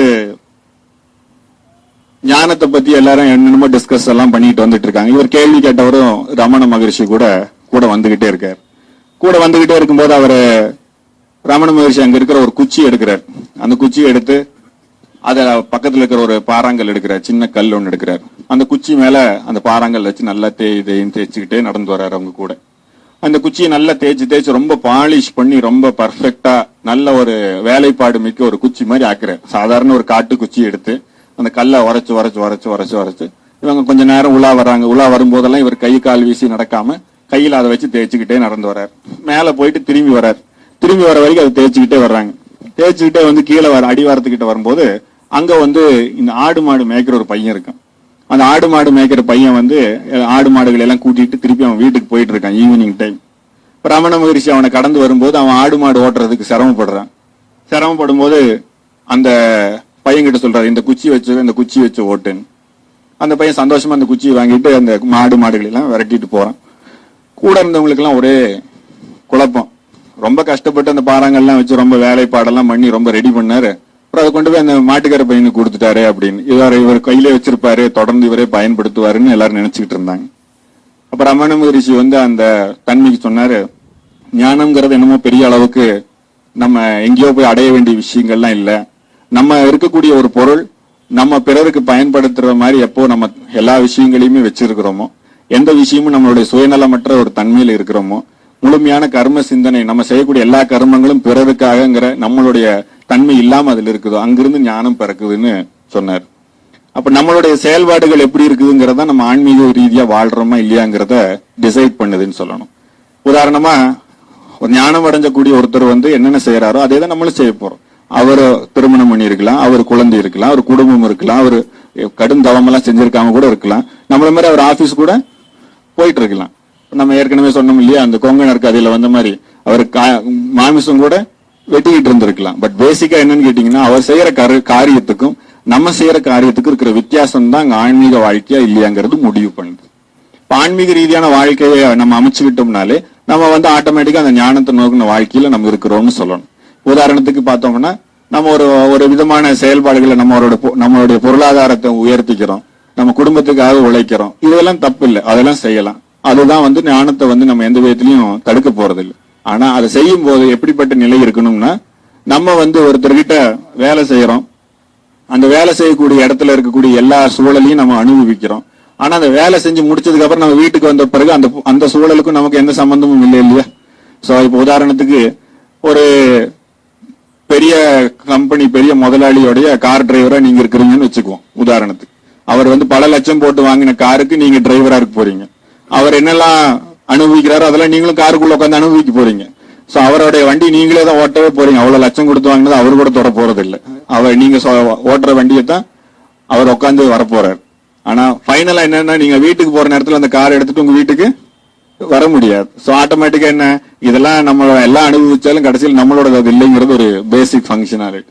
அந்த மாதிரி நம்மளுடைய இந்த உலக இருப்புலையும் நம்மளுடைய குழந்தைகள், நம்மளுடைய மனைவி, நம்ம குடும்பம் அப்படின்னு சொல்லி ஒரு குறுகிய வட்டத்தில் இருக்காம, இதெல்லாம் ஆண்டவனுடைய ப்ராப்பர்ட்டி. இதை நான் இப்ப டெம்பரரியா என்ஜாய் பண்றேன். அந்த மாதிரியான ஒரு நிலையில நம்ம இருந்தோம்னா ஆட்டோமேட்டிக்கா அங்கிருந்து நம்மளுக்கு ஒரு பெரிய மாற்றம் வரும். ஏன்னா நம்மளுடைய பொருள்னு நம்ம ஒரு உரிமை கொண்டாடி பாசத்தை காட்டுறதை காட்டிலும் இது இறைவனுடைய நமக்கு வழங்கப்பட்டதுன்னு நினைக்கும் போது அந்த பாசத்தோட அளவும் அன்போட அளவும் எல்லையற்றதா அங்க விரிவடைஞ்சிரும்னு சொல்லணும். அது இல்லாம நம்ம என்னுடைய குழந்தைங்கும் போது அதுக்கு ஒரு எல்லை இருக்கு. இது ஆண்டவனோட குழந்தைய நான் தற்காலிகமா இங்க மெயின்டைன் பண்ணிட்டு இருக்கிறேன் அப்படிங்கும் போது நமக்கு அந்த எல்லையானது விரிவடைஞ்சிரு. அப்ப எத்தனை குழந்தைகளை பார்த்தாலும் அது எப்படி இருக்கும், நம்மளுக்கு அது முழுமையான எல்லையற்ற ஒரு அன்பு அதுக்கு நம்ம கொடுக்க முடியும். இங்கதான் நம்மளுடைய வித்தியாசங்கள் இருக்கு. ஆன்மீகமா வாழ்றதா, ஆன்மீகம் இல்லாம வாழ்றதா அப்படிங்கிறது. இப்போ நம்ம என்னுடைய செயல்பாடுகளை நான் எப்பவுமே வெளிப்படுத்திக்கிட்டது இல்லை. நான் எப்பவுமே நான் என்ன செய்யறேன், என்ன செய்ய போறேன், நான் எப்படி இருக்கிறேன், என்னுடைய ஆன்மீக வழிகள் என்ன, என்னுடைய சம்பிரதாயங்கள் என்னங்கிறத நான் வெளிப்படுத்திக்கிறதே இல்லை. காரணம் என்ன, இது எந்த விதத்திலயும் உங்களுக்கு பிரயோஜனப்படாது. ஏன்னா எந்த விதத்துல இது பிரயோஜனப்படாதுன்னா, பிரயோஜனப்படுறவங்களுக்கு நான் கண்டிப்பா அதை எக்ஸ்பிளைன் பண்ண போறேன். பிரயோஜனப்படாதவங்களுக்கு அதை எக்ஸ்பிளைன் பண்ணி பிரயோஜனம் இல்லைன்னு சொல்லலாம். உதாரணத்துக்கு நம்ம ஒருத்தருடைய ஒரு குரு இருந்தாரு. அவர் இந்த மாதிரி ஒரு பூஜைகள் பண்ணி இந்த மாதிரி பிரசாதங்கள்லாம் தயார்படுத்தினாரு. அவருடைய சிஷ்யர்கள்லாம் ரொம்ப நாள் கழிச்சு அவரை சந்திக்க வந்தாங்க. அப்ப அவர் என்ன பண்ணாருன்னு கேட்டீங்கன்னா, இந்த மாதிரி தாமரத்துல ஒரு தட்டு, இந்த மாதிரி எவர் சில்வர்ல ஒரு தட்டு, அப்புறம் சாதாரண பாக்கு மட்டையில் ஒரு தட்டு, அப்புறம் தொன்னை, இதெல்லாம் முன்னாடி வச்சிருந்தாரு. அது பக்கம் ஒரு சில்வர்ல ஒரு தட்டு, இந்த பக்கம் ஒரு கோல்டுல ஒரு தட்டு, இதெல்லாம் கூட நிறைய வச்சிருந்தார். எல்லாத்துலயுமே நிறைய குவான்டிட்டி வச்சிருந்தார். எல்லா தட்டுலயுமே ஒரு 10 வச்சிருக்கிறார். தங்கத்தட்டு ஒரு 10, வெள்ளி தட்டு 10, இந்த மாதிரி தாமிரத்துல 10 தட்டு, வாக்கு மட்டையில ஒரு 10 தட்டு, எவர் சில்வர்ல ஒரு 10 தட்டு. அவர் என்ன சொல்றாரு, பிரசாதம் எல்லாம் செஞ்சுட்டேன், எல்லாரும் வந்து எடுத்துக்குங்கப்பா அப்படிங்கிறாங்க. எல்லாரும் வந்து பாக்குறாங்க. பார்த்துட்டு அந்த பிரசாதத்தை எடுத்து அவங்க வேணுங்கிற தட்டுல போட்டுக்கிறாங்க. அந்த பாக்கு மட்டை தட்டும் எவர் சில்வர் தட்டும் அப்படியே இருக்கு. எல்லாரும் காப்பர் தட்டையும் கூட டச் பண்ணல. ஆனா எல்லாரும் தங்கத்திலேயே இருக்கக்கூடிய, வெள்ளியில இருக்கக்கூடிய தட்டுல எல்லாத்துலயும் அந்த பிரசாதத்தை போட்டு சாப்பிட்டாங்க. இப்ப அந்த குரு சொன்னாரு, நான் எவ்வளவோ தூரம் உங்களுக்கு வந்து ஞானத்தை கொடுக்க முயற்சி செஞ்சிருக்கிறேன், ஆனா அது கடைசி வரைக்கும் பலிக்கலைங்கிறது உங்களுடைய செயல் மூலமா தெரியுது. நீங்க எப்படி இருந்தாலும் சாப்பிட போறது என்னமோ அந்த பிரசாதத்தை தான், பிளேட்ட கிடையாது. ஆனாலும் உங்களுக்கு வந்து அந்த பிளேட்ல தான் அதிகமான ஒரு உயர் பண்பு உங்களுக்கு தெரியுது. நமக்கு வந்து பிரசாதத்துல இருக்கக்கூடிய ஆன்மீகம் அதுல தெரியல. நான் தங்கத்துல தட்டுல சாப்பிட்டா சந்தோஷங்கிற மாதிரி நான் ஃபீல் பண்றேன். இப்ப நம்ம ஆட்களை நம்பி நம்ம ஊர்ல தங்கத்தட்டு கூட வைக்க முடியாது இல்லையா? ஏன்னா அந்த அளவுக்கு அவங்க வந்து ரொம்ப இன்ட்ரெஸ்டிங்கா இருக்கிறாங்க. உதாரணத்துக்கு அதனாலதான் நான் எப்பவுமே சொல்லுவேன், இப்ப நீங்க வந்து ஒரு 2-3 லட்ச ரூபா கொடுத்து ஒரு ரோலெக்ஸ் வாட்ச் வாங்குறீங்க, ஒரு 60 ரூபாய்க்கு சாதாரணமா பிளாட்ஃபாரத்துல ஒரு வாட்ச் வாங்குறீங்க. ரெண்டுலயும் என்ன பார்க்க போறீங்க? அந்த 1 லட்ச ரூபாயில பார்க்கும்போது அது எக்ஸ்ட்ராவா ஏதாவது டைம் சொல்லுவோம், 10 நிமிஷம் கூட காமிக்குமா? அது கூட காமிச்சா நமக்கு தானே பிரச்சனை இல்லையா? சோ அதே மாதிரி நம்ம சாப்பிடக்கூடிய ஏதாவது ஒரு பொருள், இது நாம ஏற்கனவே இந்த கதையில சொன்ன மாதிரி அந்த தட்டுல எந்த பிரயோஜனமும் கிடையாது, உள்ள இருக்கிற உணவு தான் முக்கியம். அந்த மாதிரி நான் உங்களுக்கு எந்த விதத்துல பயன்படுறேன்னு கேட்டீங்கன்னா, அந்த வாட்ச் மாதிரியும் அந்த தட்டு மாதிரியும் தான் பயன்படுறேன். சோ நான் வந்து உங்களுக்கு எந்த விதத்திலயும் முக்கியத்துவம் கிடையாது. நான் உங்களுக்கு என்ன கொடுக்குறேங்கிறதுலதான் முக்கியத்துவம். ஏன்னா நான் உங்களுக்கு கொடுக்கக்கூடிய அந்த சங்கதிகள், அந்த மெசேஜ எனக்கு கொடுக்கிறவர் உங்களுக்கு கிட்ட கொடுக்க சொல்லியிருக்கிறேன். இது என்னுடைய வேலை, அவ்வளவுதான். அந்த வேலையை நான் உங்களுக்கு செஞ்சுக்கிட்டு இருக்கிறேன். இதுல நான் வந்து எப்படி இருந்தா நீங்க அந்த மெசேஜ் எடுத்துக்குவீங்கன்னு ஒரு கண்டிஷன் நீங்க கொடுத்தீங்கன்னா, அதுல இழக்கிறது யாருன்னா நம்ம தான். இப்போ உதாரணத்துக்கு சொல்ல போனா, நான் வந்து 1 லட்ச ரூபா வாட்சா இருந்தாதான் மணி பார்ப்பேன் நீங்க சொன்னீங்கன்னா, இதுல வந்து யாரு மணியை இழக்க போறாங்க?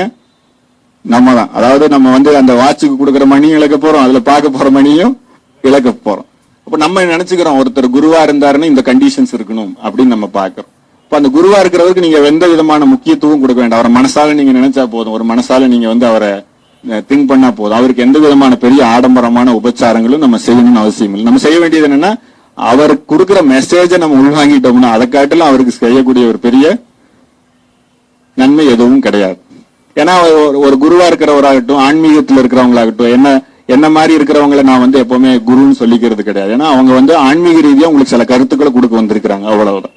உங்களுக்கு குருவா இருக்கிறவர் உங்களுக்கு வரும்போது உங்களுக்கு அதுக்குண்டான மாற்றத்தை உங்களுக்குள்ள ஆட்டோமேட்டிக்கா நிகழும். அப்போ நீங்க அவரை வந்து குருவா நீங்க உணர முடியும்.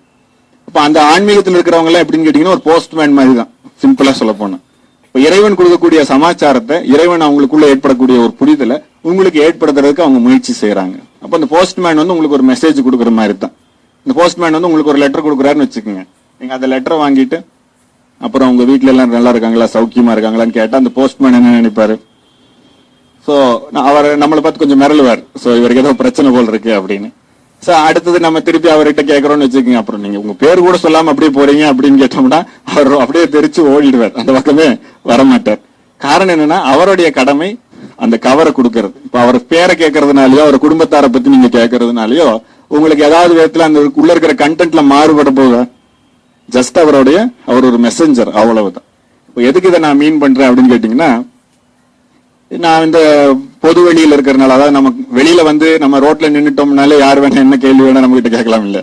சோ அதனால சில பேர் என்கிட்ட வந்து கேட்பாங்க, நீங்க ஏன் இந்த மாதிரியான ட்ரெஸ் போட்டிருக்கிறீங்க, நீங்க ஏன் தலைமுடி வச்சுக்கிறது இல்ல, நீங்க ஏன் வந்து இதை செய்யறது இல்ல, நீங்க ஏன் அதை செய்யறது இல்ல, நான் ஒருத்தரை பார்த்தேன் அவர் அப்படி செஞ்சாரு, நீங்க இதை செய்யறது இல்ல அப்படின்னு கேட்பாங்க. எதுக்கு நான் இதை எக்ஸ்பிளைன் பண்றேன்னு கேட்டீங்கன்னா, என்னை பத்தி நீங்க அதிகமா தெரிஞ்சுக்கணுங்கிறத காட்டில என்னுடைய மெசேஜ் தெரிஞ்சுக்கிறது தான் உங்களுக்கு உங்களுடைய வாழ்க்கையை உயர்த்தும். என்னோட பத்தி தெரிஞ்சுக்கிறது எந்த விதத்திலையும் பெரிய அளவுக்கு உயர்த்தாது. அது எந்த ஒரு ஆன்மீகவாதிக்கும் நீங்க போய் அதை தெரிஞ்சுக்கிறத காட்டிலும் அவருடைய முழுமையான கருத்துக்களை மட்டும் தெரிஞ்சுக்கிட்டீங்கன்னா உங்க லைஃப்ல இம்ப்ரூவ்மெண்ட் ஆகும். நிறைய பேர் அவங்களுடைய ஆன்மீகவாதிகளுடைய தன்மைகளை தெரிஞ்சுக்க போய் தான் ரொம்ப சங்கடத்தில் இருக்கிறாங்க நிறைய பேர் ஊருக்குள்ள. சோ அதை பேசிக்கா வந்து என்னன்னு கேட்டீங்கன்னா, அவங்களுடைய கருத்துக்களை தெரிஞ்சுக்கிட்டு உங்க வாழ்க்கையை செம்மப்படுத்திக்கிறது உங்களுடைய வழி. உதாரணத்துக்கு சொல்ல போனா நிறைய பேர் என்னுடைய மாணவர்கள் நிறைய பேர் இன்டர்நெட்ல எல்லாம் என்னைய வந்து சந்திக்கிறவங்க பேசுறவங்க எல்லாம் சொல்லுவாங்க, சோ உங்களுக்கு என்ன, நீங்க பெரிய பிரச்சனையே இல்ல, எங்களை மாதிரி இருக்கிறவங்களுக்கு தான் சங்கடம் அப்படின்னு பொதுப்படையா பேசுவாங்க. அதாவது அதுல இருந்து நான் தெரிஞ்சுக்கிறது என்னன்னு கேட்டீங்கன்னா, அவங்கள தெரிஞ்ச வரைக்கும் என்ன கேட்டீங்கன்னா, நான் வந்து இந்த காட்டுக்குள்ள ஒரு பர்ணசாலை போட்டு நான் உட்கார்ந்து இருக்கிற மாதிரியும், ஏதாவது ஒரு ப்ரோக்ராமுக்கு மட்டும் நான் ஆர்எஸ் புரத்துக்குள்ள வந்துட்டு திருப்பி அந்த வர்ணசாலைக்குள்ள போற மாதிரி அவங்க என்னை உருவகப்படுத்தி வச்சிருக்கிறாங்கிறது தெரிய வருது. பேசிக்கா அப்படி கிடையாது. நீங்க எப்படி வாழ்ந்துகிட்டு இருக்கிறீங்களோ அதே மாதிரிதான் நானும் வாழ்ந்துகிட்டு இருக்கிறேன். எனக்கும் ஃபேமிலிஸ் இருக்குது, எனக்கு தாயார் இருக்கிறாங்க, எனக்கு வந்து கூட பிறந்தவங்க இருக்கிறாங்க, நான் அவங்க கூட தான் வாழ்ந்துகிட்டு இருக்கிறேன். நீங்க நினைக்கிற மாதிரி நான் காட்டுக்குள்ள புலித்தோல் மேல எல்லாம் உட்காரல. என்னோட நெருங்கின மாணவர்களுக்கு அவங்கள பத்தி தெரியும், அவங்கள பேசி இருக்கிறாங்க, பழகி இருக்கிறாங்க. ஏன்னா எதுக்காக நான் சொல்றேன்னு கேட்டீங்கன்னா, நான் வந்து எந்த விதமான ஆன்மீக பயிற்சி செய்யறேன், எந்த மாதிரியான ஆன்மீக வாழ்க்கையில் இருக்கிறேங்கிறத நான் உங்களுக்கு சொல்ல விரும்பலைனாலும் கூட, நான் வந்து உங்களை மாதிரி ஒரு குடும்பத்தோட சேர்ந்துதான் வாழ்ந்துகிட்டு இருக்கிறேங்கிறத உங்களுக்கு நான் சொல்ல விரும்புறேன். அதுதான் நான் இப்ப இதை வெளிப்படுத்துறேன். அதனால குடும்பம் இல்லாம இருந்தாதான் ஆன்மீகம்னு நீங்க நினைச்சுக்காதீங்க. குடும்பத்தோட நம்ம ஆன்மீகத்தை நல்லா தாராளமா மேம்படுத்த முடியும்.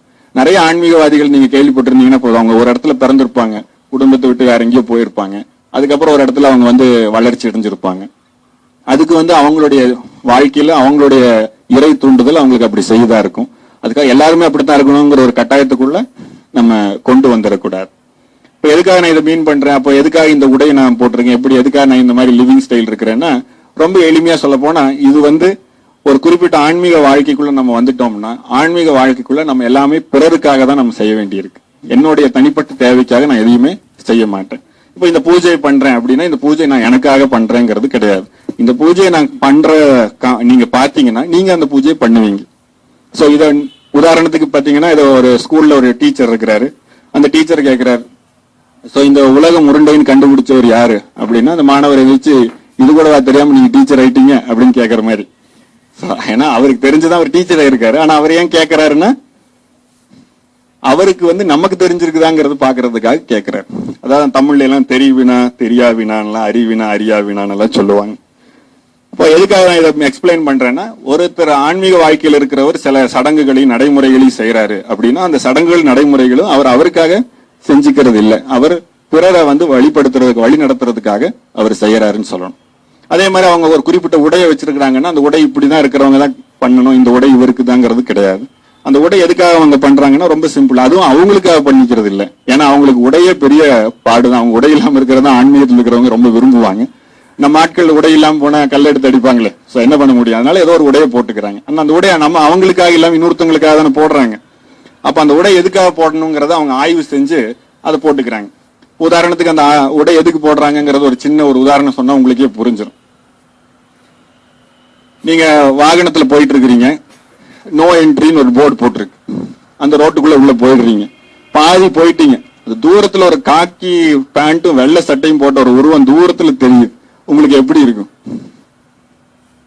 பாதி தூரம் நடு ரோட்ல நின்றுட்டு இருக்கிறீங்க, அந்த நோ என்ட்ரிக்குள்ள போயிட்டீங்க. அங்க ஒரு தூரத்துல ஒருத்தர் வந்து காக்கி பேண்ட்டும் வெள்ளை சட்டையும் போட்டார். கண்டிப்பா நம்ம என்னதான் ஒரு நீங்க வந்து இன்ஃபுளுயன்ஸ்டு பர்சனா இருந்தாலும் மனசுக்குள்ள ஒரு சின்ன பதட்டம் வராம இருக்கார். ஏன்னா அங்க வந்து அந்த உடை வந்து உங்களை பதட்டப்பட வச்சது. அவர் உங்களை பிடிக்கல ரெண்டாவது விஷயம், பட் அது அந்த ஒரு பதபதப்பு உங்களுக்குள்ள வந்தது. சோ இதே மாதிரி நிறைய விஷயங்களை நம்ம சொல்லலாம்.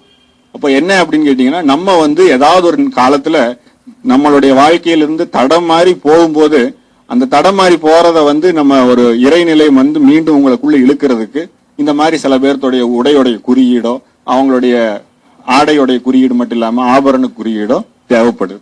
அப்ப நம்ம என்னைக்காவது ஒரு நாள் ஒரு தவறான ஒரு பாதையில போறதுக்கு அடி எடுத்து வைக்கும் போது நம்ம எப்படி வந்து ஒரு காக்கி சட்டையும் காக்கி பேண்டையும் வெள்ளை சட்டையும் பார்த்தோம்னா திருப்பியும் மனசுக்குள்ள ஒரு குறுகுறுப்பு வந்ததோ, அந்த மாதிரி ஆன்மீகவாதிகளுடைய உடை உங்களை நல்வழிப்படுத்துறதுக்கு வாய்ப்பு இருக்கு. ஆன்மீகவாதிகளுடைய உணவு பழக்கம் உங்களை நல்வழிப்படுத்துறதுக்கு வாய்ப்பு இருக்கு.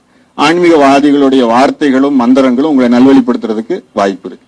அப்போ அவர் ஒரு மந்திரம் சொல்றாருன்னா அந்த மந்திரத்தினாலதான் அவர் வந்து ஆன்மீகவாதியா இருக்கிறாருன்னு நிச்சயம் கிடையாது. ஆன்மீகத்துல அவர் அது இல்லாம கூட வந்திருக்கலாம். அந்த மந்திரம் யாருக்காக சொல்றாரு? நமக்காக தான். இப்போ அவருடைய செயல்களும் அவருடைய பழக்க வழக்கங்களும் அவருடைய வாழ்க்கை நடைமுறையும் எல்லாமே எது சார்ந்து இருக்குது? நம்மள ஏதாவது ஒரு விதத்துல தூண்டுதல் செய்யறதுக்கு இருக்கு. அப்ப அந்த மாதிரி தூண்டுதல் செய்யறதுக்கு இருக்கிறதுனாலதான் அவங்க ஆன்மீக ரீதியான வாழ்க்கையில் இருக்கிறாங்கன்னு சொல்லலாம். இப்ப நம்ம செய்யற கர்மா ஒரு முழுமையான பிறருடைய வாழ்க்கையை நல்வழிப்படுத்துறதுக்கு இருந்ததுன்னா அது பேர் ஆன்மீக ரீதியான வாழ்க்கை. அந்த மாதிரி ஆன்மீக ரீதியான வாழ்க்கையை நீங்க தேர்ந்தெடுத்துக்கிட்டீங்கன்னா உங்களுடைய வாழ்க்கையில எந்த விதமான சிரமங்களும் இல்லாம, ஏன்னா நம்மளுக்கு எந்த பிரச்சனைகளும் இல்லாம வாழ முடியும். அதான் ஏற்கனவே சொன்னேன், எதுவுமே நம்மளுடைய பொருள் எல்லாம் இறைவன் கொடுத்ததுன்னு சொல்லி நம்ம வாழ்ந்தோம்னா நம்ம எந்த விதத்திலும் அந்த சங்கடத்தை உண்டு பண்ணிக்க போறது இல்லை. இப்ப நீங்களே வந்து கார் வச்சு அந்த நான் சொன்ன கார் டிரைவரா இருக்கிறீங்க, ஒரு பெரிய ஒரு மல்டி மில்லியனரோடைய ஒரு பெரிய லட்சக்கணக்கான ரூபா மதிப்புள்ள ஒரு காருக்கு நீங்க கார் டிரைவரா இருக்கிறீங்க. நீங்க காரை விட்டுட்டு கீழே இறங்கி வந்துட்டீங்கன்னா அதுக்கப்புறம் காருக்கு உங்களுக்கும் சம்பந்தம் இல்லை, ரெஸ்பான்சிபிலிட்டியும் கிடையாது. அந்த நீங்க கிளம்பி வந்ததுக்கு அப்புறம் அந்த கார் மேல ஒரு பெரிய கல் வந்து விழுந்துருச்சுன்னு வச்சுக்கோங்க, அது பெரிய டேமேஜ் ஆயிருச்சு. அப்ப அதுக்கு யார் பே பண்ண போறாங்க? ஓனர் பாத்துக்க போறாரு இல்லையா? நம்மளுக்கு அது எந்த சம்பந்தமும் கிடையாது. ஓட்டும் போது தெரியாம நம்ம கொண்டு போய் எங்க இடிச்சிட்டோம், அவர் நம்மளை கண்டிப்பா திட்ட போறாரு, அதுல மாற்று கருத்து இல்லை. ஆனா அதுக்கு செலவு பண்ண போறது யாரு? ஏன்னா நம்ம சம்பளமே பத்தாது செலவு பண்றதுக்கு நம்ம நினைச்சாலும் கூட, ஏன்னா அது அவ்வளவு காஸ்ட்லியான கார். அந்த மாதிரி நம்மளோட சுத்தி இருக்கக்கூடிய ஒவ்வொரு உயிர்களும் நம்மளுக்கு வந்து எந்த விதமான தொடர்பும் இல்லாம நம்மளை சார்ந்து இருக்குதுன்னா அது காரணம் என்னன்னா, அதுக்காக நம்ம அந்த ஓனர் வந்து நம்ம கிட்ட அந்த ரெஸ்பான்சிபிலிட்டி கொடுத்துட்டுக்காருங்கிறது கிடையாது. ரெஸ்பான்சிபிலிட்டி நம்ம அந்த ஓனர் கிட்ட இருந்து எடுத்திருக்கிறோங்கிறது தான் உண்மைன்னு சொல்லணும். இப்ப இப்படிப்பட்ட ஆன்மீக வாழ்க்கையில நீங்க மேம்படுத்திக்கிட்டீங்கன்னா உங்களுக்கு எந்த விதமான குறைபாடுகளும் இல்லாத முழுமையான வாழ்க்கை நிலையை நோக்கி நம்ம போகலாம். இந்த குருவுடைய சிந்தனைகளும் குருவுடைய வார்த்தைகளும் நம்மளை எப்பவுமே வழி நடத்தணும். குரு எந்த ரூபத்தில் இருக்கிறாருங்கிறது தேவையில்லை, நம்மளுக்கு குரு இருக்காம கூட இருக்கலாம். ஆனா குரு நம்மளை பார்த்துக்கிட்டு தான் இருக்க போறாரு, எந்த இடத்துல இருந்தாலும் நம்மளை கவனிச்சுக்கிட்டு தான் இருக்க போறாரு. எப்ப இவன் வந்து தேருவான், எப்ப இவனை தூக்கிட்டு போலாங்கிறது எப்பவுமே அவர் கண் கொத்தி பாம்பா பார்த்துக்கிட்டே இருப்பார். எப்ப நீங்க கிளீன் ஆகுறீங்களோ உடனே அவர் உங்களை தூக்கிட்டு போவார். இப்போ இந்த மாதிரியான சத்சங்கங்கள்ல இந்த மாதிரியான ஒரு ஆன்மீக நிகழ்வுகள்ல நீங்க கலந்துக்க உங்களை நீங்க பியூரிஃபை பண்ணிக்கிட்டு இருக்க போறீங்க. அப்போ ஒரு உதாரணத்துக்கு பார்க்கும்போது ஒரு கண்ணாடி இருக்கு, அந்த கண்ணாடி பக்கத்துல இந்த மாதிரியான ஒரு விளக்கு வச்சிருக்கிறாங்க. அந்த விளக்குடைய தீபத்தினால அது அந்த புகை வந்து அந்த கண்ணாடி மேல பட்டுக்கிட்டே இருக்குதுன்னு வச்சுக்கோம். தொடர்ந்து பட்டுக்கிட்டே இருக்கு, நாள் கணக்கா பட்டுக்கிட்டே இருக்கு. அப்ப அதை கிளீன் பண்றதுக்கு வந்து ரொம்ப சிரமம். அதே அந்த விளக்கு தொடர்ந்து எரியாம கொஞ்ச நேரம் மட்டும்தான் எரியுது, கொஞ்ச நேரம் எரியாம இருக்குதுன்னா கொஞ்ச நாள்ல வந்து 10 நாள் கழிச்சாலும் 20 நாள் கழிச்சாலும் 1 வருஷம் கழிச்சாலும் அதை கிளீன் பண்றது கொஞ்சம் சிம்பிளா இருக்கும். 24 மணி நேரம் எரியிற விளக்கு பக்கத்துல இருக்கிற கண்ணாடியும் தற்காலிகமா எரியிற விளக்கு பக்கத்துல இருக்கிற கண்ணாடிக்கும் அந்த ஒளியோடைய அந்த கருப்பா படிகிறது வந்து குறைவா தான் இருக்கும்னு சொல்லலாம். எதுக்கு இந்த உதாரணத்தை சொல்றேன்னு கேட்டீங்கன்னா, நம்ம எத்தனையோ கர்மங்களை செஞ்சு அந்த கர்மங்கள்னாலையும் நம்மளுடைய அறியாமையினாலையும் நம்மளுடைய ஆணவத்தினாலையும் நம்ம மேல ஏகப்பட்ட கரைகள் இப்படி படிஞ்சுக்கிட்டே இருக்குதுன்னு சொல்லலாம். இப்ப நீங்க ஆன்மீக ரீதியான ஈடுபாடுகள் செய்யக்கூடிய ஒரு சத்சங்கங்கள்லயோ ஆன்மீக வழிபாடுகள்லயோ ஈடுபடும் போது தற்காலிகமா அந்த கர்மாங்கிற விளக்கு என்ன ஆயிடுது? ஆஃப் ஆயிடுது. அப்ப அங்க கரைப்படுகிறது கொஞ்சம் குறைவு, அப்ப கிளீன் பண்றது கொஞ்சம் ஈஸி. அப்ப நாளாக இதோடைய தன்மைகளை நீங்க வைட் பண்ணிட்டீங்கன்னா, அதாவது அதிகப்படுத்திட்டீங்கன்னா, அந்த கர்மாங்கிற விளக்கு எரியற காலகட்டம் குறைஞ்சு இந்த மாதிரியான சத்காரியங்கள்ல நம்மள ஈடுபடுறது அதிகரிக்கும் போது நம்மளுடைய உயர்ந்த நிலைக்கு நம்ம எளிமையா வந்து கடவுளை எளிமையா அடையிறதுக்கான வழிபாடுகளை அது ஈஸியா நம்மளுக்கு கொடுக்கும். அதனால நம்ம ஒரு சத்காரியங்கள்ல ஈடுபடுறத நம்மளுடைய தலையான கடமையா வச்சுக்கிட்டோம்னாலே நம்மளை நோக்கி குரு வரக்கூடிய காலகட்டத்தை நம்ம சுருக்கிட்டோம்னு சொல்லணும். கர்மங்கள்ல அதிகமா ஈடுபட்டு ஆன்மீக ரீதியான வாழ்க்கையில நம்ம வாழாம இருக்கும்போது ஆட்டோமேட்டிக்கா நம்ம வந்து அந்த குருவோடைய நிலையிலிருந்து, குரு அடையக்கூடிய நிலையிலிருந்து ரொம்ப விலகி நம்ம போய்கிட்டு இருக்கிறோம்னு சொல்லணும். அதனால குருத்தன்மைங்கிறது நம்மளுக்கு திருப்பி நான் உங்களுக்கு வலியுறுத்த விரும்புறது அதுதான். குருத்தன்மைங்கிறது ஒரு பெரிய முழுமையான நிலையில் இருக்கிறவர்கிட்ட இருந்து நமக்கு கிடைக்கிறது. அந்த முழுமையான நிலையில் இருக்கிறவர் இப்படித்தான் இருப்பாருன்னு சொல்லி நீங்க முடிவு பண்ணிடாதீங்க. திறந்த மனதோட எல்லாத்தையும் ஆன்மீக ரீதியான பார்வையோடு இருங்க. கண்டிப்பா அந்த குரு நிலையில இருக்கிறவர் உங்களை அடைஞ்சு உங்களுக்கு முழுமையான மாற்றத்தையும் உயர்நிலையையும் கொண்டு வந்து கொடுப்பார். இந்த ஒரு நன்னாளா இருக்கக்கூடிய இந்த குரு பூர்ணிமா அன்று நம்மளுக்கு இந்த குரு சம்பிரதாயங்களை பத்தியும் நாத சம்பிரதாயங்களை பத்தியும் உங்களுக்கு நான் விளக்குனேன். இந்த சம்பிரதாயங்களை வந்து நம்ம ஆதி சம்பிரதாயம், ஆதி சனாதன தர்மம்னு சொல்லக்கூடிய சம்பிரதாயங்கள் நம்மளுடைய உலகத்துல இருக்கும்போது நம்ம திருப்பி நான் உங்களுக்கு வலியுறுத்த விரும்புறது, முழுமையான ஆன்மீக வாழ்க்கையில் இருக்கிறவங்க எந்த விதத்திலையும் துறவுதான் ஒரு வாழ்க்கை நிலைங்கிறத ஒரு முடிவா இல்லாம எல்லா விஷயத்தையும் ஆன்மீகமா பார்த்து வாழ்ந்தாங்க. சப்த ரிஷிகள் முழுமையான அவங்களுடைய குடும்ப வாழ்க்கையில தான் இருந்தாங்க. ஆனா அவங்க குடும்ப வாழ்க்கை எப்படி இருந்தாங்கிறது தான் முக்கியம். இப்ப ஏற்கனவே நான் சொன்ன மாதிரி ஒருத்தர் வந்து கையில துப்பாக்கி வச்சிருக்கிறாரு. அவர் கொண்டு போய் அந்த துப்பாக்கி ஒருத்தரை பார்த்து பிரயோகம் பண்ணிடுறாரு. அதுல இருக்கிற குண்டு அவர் மேல பட்டு அவர் இறந்து போயிடுறாரு. அப்போ அந்த துப்பாக்கியை பயன்படுத்தினவருக்கு ஒரு தண்டனை கொடுக்குறாங்க. பட் இதே வந்து அந்த துப்பாக்கியை பயன்படுத்துறவர் வந்து எல்லை கோட்டு பக்கத்தில் நின்றுட்டு இருக்கிறாரு. அவர் சட்டை பை மேல மேஜர்னு எழுதி இருக்குதுன்னா அவருக்கு கிடைக்கிற விஷயங்கள் வித்தியாசமானது. செயல்படுற காரியம் வந்து ஒண்ணுதான், பட் ரிசல்ட் வந்து இங்க பாராட்டு கிடைக்குது, அங்க தண்டனை கிடைக்குது. இப்ப எதுக்கு இதை நான் மீன் பண்றேன்னு கேட்டீங்கன்னா, அந்த காலத்துல சப்த ரிஷிகள் அந்த காலத்துல இருந்து அந்த நாத சம்பிரதாயத்தில் இருக்கக்கூடியவங்க முழுமையா வந்து ஆன்மீக வாழ்க்கையில ஈடுபட்டுக்கிட்டு முழுமையான உலக வாழ்க்கையிலையும் ஈடுபட்டுக்கிட்டு இருந்தாங்க. அந்த நாத சம்பிரதாயம்ங்கிறது ஒரு சமண மதம் தோன்றினதுக்கு அப்புறம் அப்படியே குறைஞ்சது. ஏன்னா சமணர்கள் வந்து துறவை ரொம்ப ஸ்ட்ரிக்டா ஃபாலோ பண்ணாங்க. ஸ்ட்ரிக்டா ஃபாலோ பண்ணோன்னு என்ன ஆயிடுச்சு, உலக மக்கள் எல்லாம் துறவு தான் ரொம்ப மேம்பட்ட நிலை போல் இருக்குன்னு எல்லாரும் அங்க போக ஆரம்பிச்சாங்க. அப்புறம் உங்களுக்கு ஆட்டோமேட்டிக்கா ஆதிசங்கரருடைய தேவை ஏற்பட்டுச்சு. ஆதிசங்கரர் வந்தாரு. அப்ப ஆதிசங்கரர் என்ன பண்ணாருன்னா துறவோட சேர்ந்து இந்து மதத்தை கொண்டு வந்தாருன்னு சொல்லணும். அப்ப அந்த துறவோட சேர்ந்த ஒரு மதத்தை கொண்டு வரும்போது அந்த சனாதன தர்மம்னு தோன்றி அது இன்னும் நிலையோட கொண்டு வந்துட்டு இருக்கு. ஆதிசங்கரோடைய வாழ்க்கைக்கு அப்புறம் தான் இந்த மடாலயங்கள்னு நம்மளுடைய கலாச்சாரத்தில் உருவாச்சு. மடாதிபதிங்கிறவர் கல்யாணம் பண்ணாம இருக்கணும்னு ஆச்சு. காரணம், புத்திசத்தை நம்ம வந்து கொஞ்சம் மேனேஜ் பண்ண வேண்டி இருந்தது. இப்ப இருக்கக்கூடிய காலத்துல நம்ம ஆட்களுக்கு எல்லாம் தெளிவு இருக்கு. ஏன்னா புத்திசத்தையவே நம்ம ஆட்கள் என்ன பண்ணிட்டாங்க, வன்முறையினால தூக்கி வெளியில போட்டாங்க. அப்ப திருப்பி நம்ம அந்த ஆதிசங்கரோடைய நிலையிலேயே நம்ம வாழ்ந்துகிட்டு இருக்கணுமாங்கிறத காட்டிலும் அந்த ஆதிநாதர்னு சொல்லக்கூடியவருடைய சம்பிரதாயத்துல இருக்கக்கூடிய அந்த நாத சம்பிரதாயத்துல நம்ம வாழ்ந்து நம்மளுடைய வாழ்க்கையை மேம்படுத்திக்கிறது இன்னும் நம்மளுக்கு ஈஸி. ஏன்னா நம்ம எதிரியே இல்லாம சண்டை போடக்கூடாது இல்லையாங்கிற மாதிரி இன்னும் ஏற்கனவே நம்மளுடைய கலாச்சாரத்தை குலைக்கிறதுக்கு யாரும் இல்லாம நம்ம தனியா அந்த சம்பிரதாயத்தை ஃபாலோ பண்ணிட்டு இருக்க கூடாது. அப்போ நம்ம அந்த காலத்துல இருந்த பயன்படுத்துறவங்க அது சம்பிரதாயமா பயன்படுத்திக்கிட்டு இருக்கிறாங்க. அப்ப அந்த சப்த ரிஷிகளுடைய காலத்துல இருந்து வந்த எத்தனையோ பேர் நம்மளுடைய ஊர்ல சித்தர்னு சொல்றாங்க, அதை நாத்துன்னு சொல்லுவாங்க. ஞானம் அடைஞ்சவங்களை நாதர்கள் அப்படிங்கிறது நம்மளுடைய சம்பிரதாயத்தோட பேரு. அப்போ அந்த திருமூலருடைய வார்த்தைகள்லயும் நிறைய இடங்கள்ல நாதர்கள்னு அவர் பயன்படுத்துறதை நம்ம பார்க்கலாம். ஏன்னா அவர் வந்து ஒரு நாத பரம்பரையில வந்த ஒரு ஞானின்னு சொல்லணும். அப்ப அந்த ஞானத்தை வந்து அவங்க நாதர்கள் வந்து ஞானத்தை வந்து ஒவ்வொருத்தருக்கும் கடத்திக்கிட்டே இருக்காங்க. நாத பரம்பரையில வந்தவங்களுடைய ஒருத்தருடைய கதையை சொன்னா அவங்க எப்படி கடத்துவாங்கிறது உங்களுக்கு புரியும். ஏன்னா அவங்க சம்பிரதாய ரீதியா ரொம்ப இருக்க மாட்டாங்க. நாதர்கள் வந்து பாத்தீங்கன்னா ரொம்ப அவங்களுடைய செயல்பாடுகளே கொஞ்சம் வித்தியாசமானதா இருக்கும்னு சொல்லணும். உதாரணத்துக்கு ஒருத்தர் வந்து ஞானத்தை தேடி போய்கிட்டே இருந்தார். அவருக்கு இறை வழிபாடுல எல்லாம் ரொம்ப இஷ்டம். எந்த இடத்துல வந்து கொஞ்சம் கல் இப்படி மேல இப்படி முழுக்குன்னு இருந்ததுன்னா போதும், உட்காந்து லிங்கம்னு சொல்லி பூஜை பண்ண ஆரம்பிச்சிருவார். அந்த அளவுக்கு அவருக்கு ஆன்மீகத்துல ஒரு ஈடுபாடு. எந்த இடத்துல வந்து கல்லை பார்த்தாலும் அது சிவலிங்கமா மனசுல நினைச்சுக்கிட்டு சிவனை பார்த்து உருகிட்டே இருப்பார். அப்ப அவர் குரு வந்து அவருக்கு சிவ வழிபாடு சொல்லி தந்ததுல இருந்து அவர் அப்படி ஆயிட்டார்.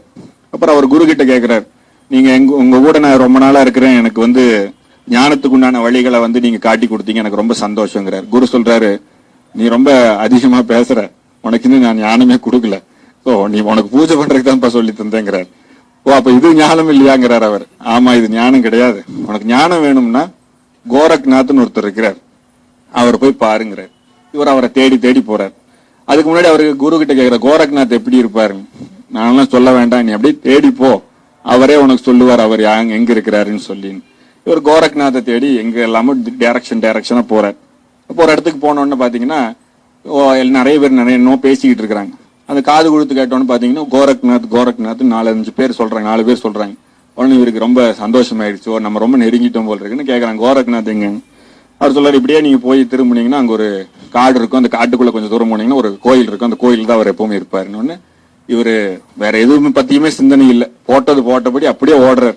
ஏன்னா ரொம்ப நாளா தேடினவர் கிடைக்கும் போது அந்த ஒரு சந்தோஷம் இருக்கும் இல்லையா.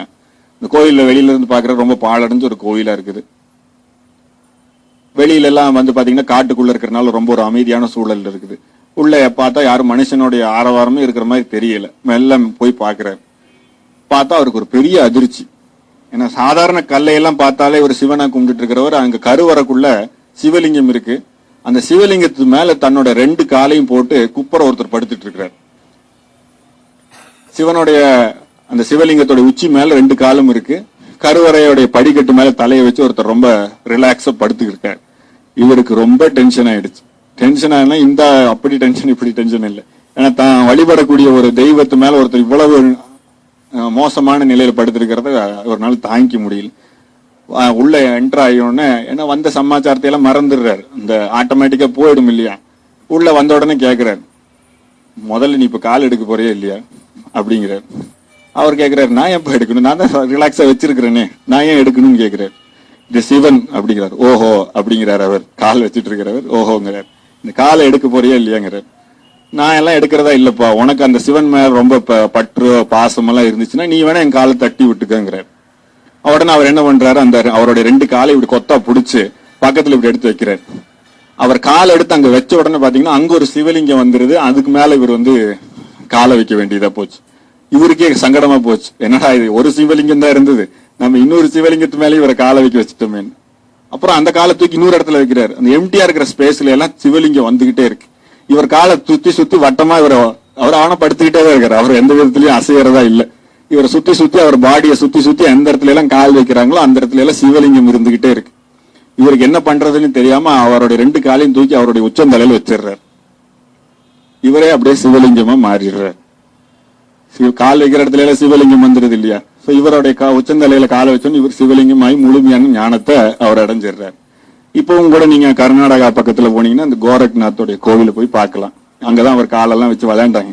சோ அந்த கோரக்நாத்தோடைய பரம்பரைகள் அங்க உருவானாங்கன்னு சொல்லலாம். இது நாத பரம்பரையோட ஒரு முக்கியமான ஒரு பகுதியா சொல்லுவாங்க. அவங்க எப்பவுமே அவங்களுக்கு முன்னாடி ஒரு அக்னியை வளர்த்துக்கிட்டே உட்காந்துட்டு இருப்பாங்க. அவங்களுக்குன்னு ஒரு பெரிய சம்பிரதாயம் எல்லாம் இருக்காது. கும்பமேளால எல்லாம் நீங்க போய் பாத்தீங்கன்னா இவங்க சம்பிரதாயத்துல இருக்கிறவங்க நிறைய பேர்த்து பார்க்கலாம். இந்த ஆதிசங்கருடைய பரம்பரையில வந்தவங்க எல்லாம் பாத்தீங்கன்னா ரொம்ப டீசெண்டா இருப்பாங்க. கரெக்டா சொல்ல போனா அவங்களுக்குன்னு ஒரு ஒழுக்க நெறிகள் இருக்கும், அவங்களுக்குன்னு ஒரு முறைகள் இருக்கும். காலையில இருந்து ஈவினிங் வரைக்கும் தான் செய்யணும், நல்லா இருப்பாங்க. இந்த நாத சம்பிரதாயத்துல இருக்கிறவங்க டோட்டலா ஆப்போசிட்னு சொல்லலாம். அவங்கள பார்த்தாலே நம்மளுக்கு வந்து இவங்க குளிச்சு எவ்வளவு நாள் ஆயிருக்குன்னு ஒரு சந்தேகம் வரும். 2வது தொடர்ந்து அந்த அக்னியில உட்காந்துக்கிட்டே இருக்கும். 24 மணி நேரமும் முன்னாடி ஏதாவது ஒரு விதத்துல அது தூணின்னு சொல்லுவாங்க, அந்த அக்னியில உட்காந்துக்கிட்டே இருப்பாங்க. எதுக்கு சொல்றேன்னா இந்த 2 கான்ட்ரவர்சி இருக்கு. ஆதிசங்கரோடைய பரம்பரையில் இருக்கக்கூடிய ஒரு நீட்டான லீனியேஜ் நமக்குள்ள இருக்கு. இந்த நாத சம்பிரதாயத்தில் இருக்கிறவங்களும் நமக்கு இருக்கிறாங்க. இப்போ இந்த மாதிரியான சம்பிரதாயங்களுடைய தன்மைகளை நம்ம குழப்பிக்காம நம்மளை தூய்மைப்படுத்திக்கிட்டு நம்ம ஆன்மீக குருவுக்காக வேண்டுதல் தான் நம்மளுடைய கடமையா நம்ம வச்சுக்கணும். இப்போ முழுமையான ஆன்மீக பாதைக்குள்ள நம்ம போறதுக்கு நம்மளை வந்து இது வழி நடத்தும்னு சொல்லணும். மீண்டும் ஒரு சிறப்பான ஒரு விஷயங்களை நான் உங்களுக்காக பகிர்ந்திருக்கிறேன். இப்போ